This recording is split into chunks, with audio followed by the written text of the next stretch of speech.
President Obama is making a personal appeal to Middle East allies to step up the fight against ISIS.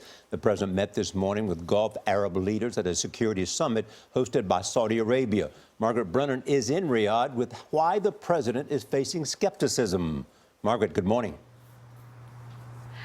Good morning. Well, Saudi leaders say they're confused by President Obama's Mideast policy, urging them to share the neighborhood with Iran, their longtime enemy and a country that both consider to be a state sponsor of terrorism. Smiles for the cameras disguised an otherwise tense summit with Gulf leaders. Today's meetings focused on how to counter an explosion of Mideast violence that they believe is being fueled by longtime foe Iran.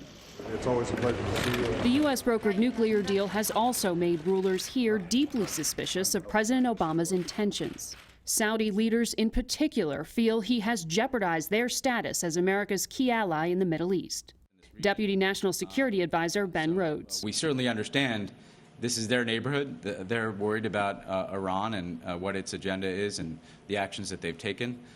Our point is simply that that concern with Iran should not foreclose the potential for diplomatic engagement if there's an ability to resolve problems. President Obama's arrival on Wednesday was not met with the usual pomp and ceremony given to visiting leaders.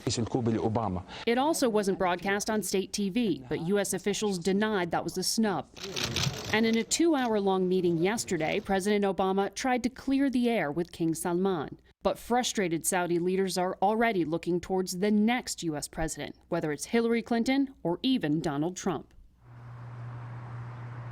Now, despite all of this frustration, both Saudi and American officials tell me that they need each other, and they are determined, Charlie, to maintain this strategic military alliance. Thanks, Margaret. Margaret Brennan in Saudi Arabia.